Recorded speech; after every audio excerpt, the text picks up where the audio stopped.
Hello everyone and welcome to Gundam History. Today we will be looking at the history and mech lore of the Gundam 00 timeline. In this episode, we will discuss the history and mecha of the Human Reform League. Class is in session.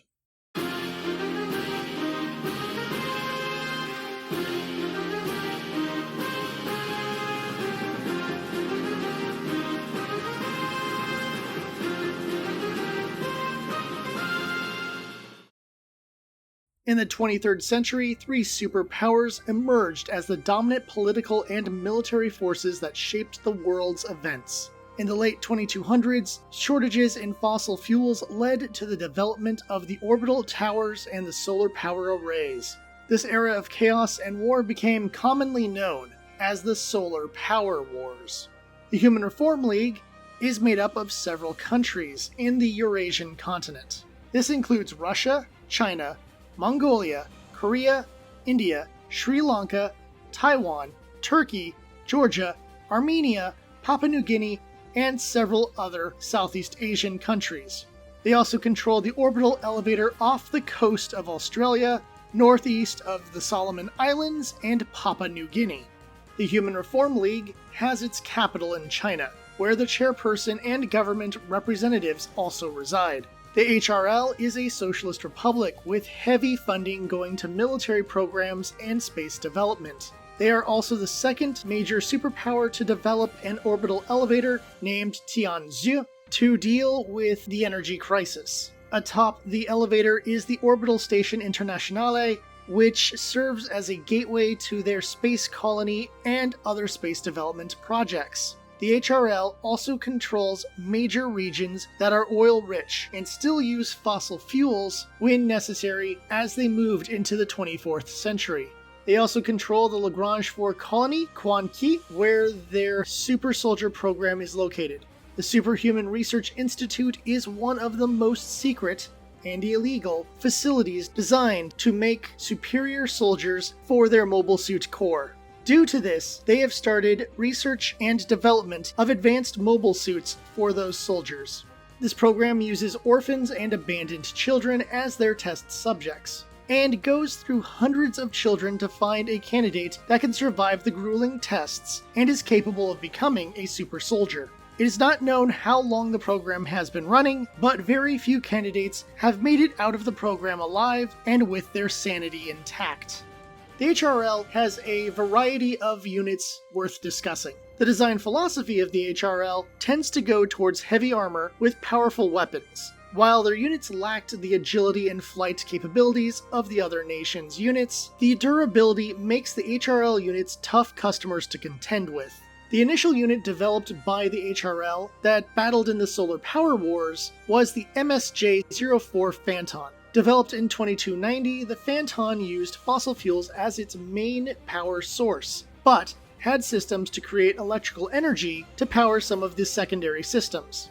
Thus, this unit was similar to a modern-day hybrid car. The units were slow and bulky, but that was due to the sheer amount of armor they carried. The Fanton was designed with the goal of resisting conventional weapons, and it did so due to the thick armor. It might be slow, but it was able to hold off enemy attacks from infantry, air forces, and even tanks.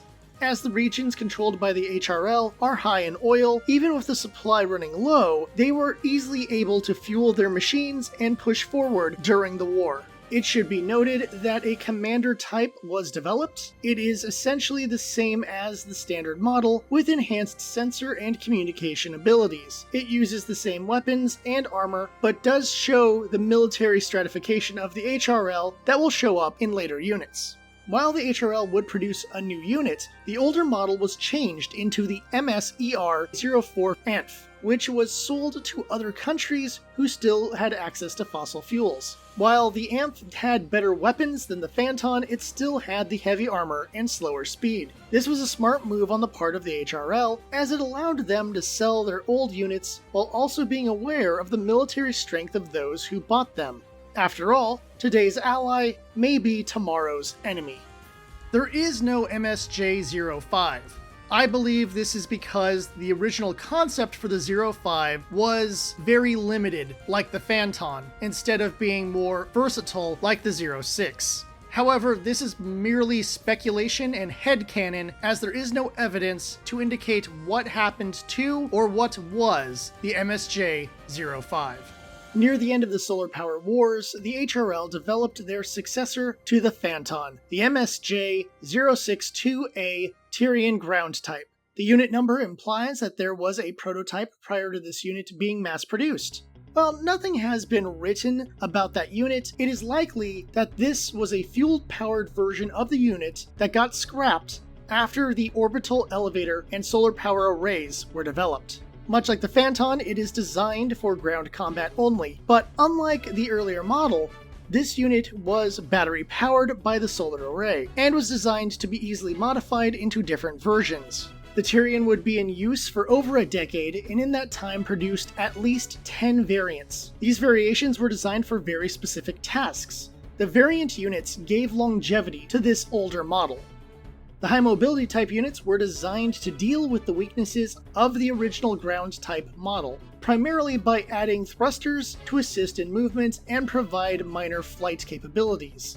In addition to that, some of the armor was removed or replaced by lighter armor, trading defense for mobility. The flight ability is weak, but it can hover and move faster than before. This was an expensive modification and was quickly replaced by the B-type version of the suit. The B-type didn't have wings or jet thrusters, and went with improved legs with hovering capabilities and faster walking movement. There were also dust guards added to the joints as well to make it work better in desert environments. It had an upgraded smoothbore gun, but could also use the original weapons as well. This unit was also modified and turned into a high mobility commander type. This version has similar enhanced communication and sensor equipment, just like the earlier commander types. With the development of the orbital elevators and global expansion into space, the Human Reform League had to develop space defense mobile suits. They used small mobile armors for space defense originally, but the Tieren Ground Type provided a template for a space-type mobile suit. Over the years, the Tieren Space Type got minor refits that didn't lead to different model numbers. The primary changes involve additional thrusters and fuel tanks to enhance mobility and active battle time. The control systems were also overhauled, but maintained enough similarity to the ground type that they were easy to learn but likely difficult to master for new pilots. Unlike other commander types, the space version had superior armor in addition to sensors and communication equipment. This gave it a distinct look amongst the mobile suit teams. A variant that should be noted is the MSJ-062ED, Tieren Xiaoshou, a modified unit that is designed to protect the orbital elevator and do maintenance on the elevator when necessary. It moves along wire tracks along the elevator that also provide power to the unit. They use a linear cannon as their main weapon and lack the heavier armor of some of the other units in the series. These units are designed to also protect the base levels of the elevator in case of an attack from the ground. They do have limited range, but even after the GN drive became the standard, these units were still being used as guards. By 2302, the MSJ-06Y-3B Tieren Quanqiu was developed as a test unit to lead towards the next generation of mobile suits.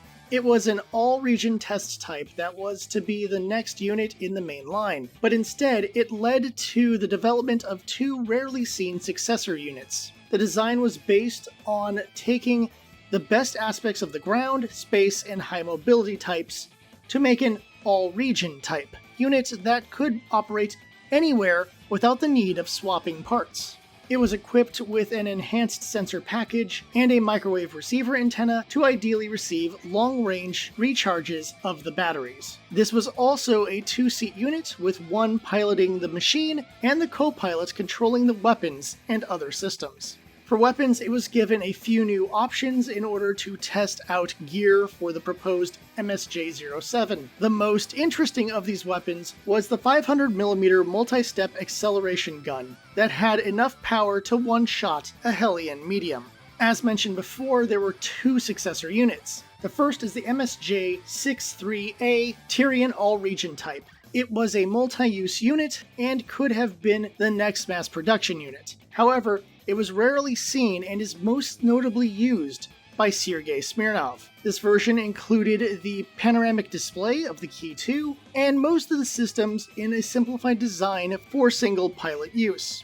The unit uses the standard space-type weapons, but eventually gets access to beam rifles. The second unit was the MSJ-062SP, Tieren Tauzi, which was designed for super soldier usage and deployed against Celestial Being in 2307. The Tauzi was going to lead to the MSJ-07, but that was cancelled due to the advent of the GN drive. The Tauzi was designed with enhanced maneuvering systems, targeting systems, and sensor equipment to take advantage of the improved thought speed and reaction time of a super soldier. Like the other units in the Tauzi's family, it also had a panoramic screen and worked in all regions. Some of the changes from the previous units include movable armor, reinforced armor for the cockpit, extra cameras, and a single propellant tank instead of the Space Type's 2. While it was a very impressive machine, the lack of super soldiers and the difficulty of how the machine was to pilot, the Tauzi wasn't produced in any major numbers to give the HRL a distinct advantage over the other countries. However, Tieren units were abundant enough to still be around in the years following the development of the GN-based units.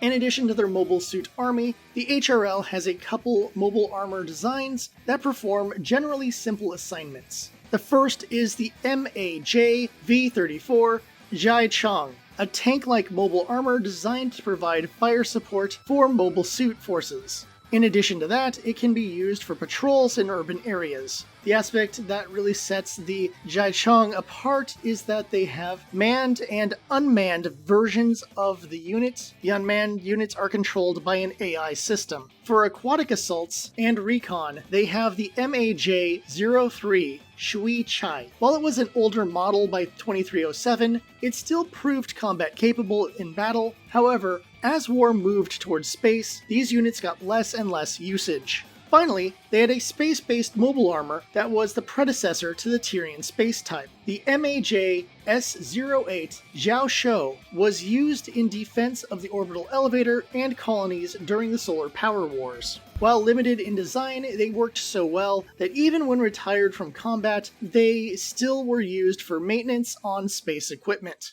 While the original idea for mobile suit design was based on heavy armor and diesel power, the HRL changed with the times to keep up with other superpowers and started looking at speed and versatility as their design concept. It would have been interesting to see how powerful the MSJ-07 would have been. However, the interference of Celestial Being changed the course of mobile suit development for the world. Various Tieren models could still be seen as the development of mobile suits moved towards the GN drive, giving the design a more timeless quality than those of the other superpowers of the era.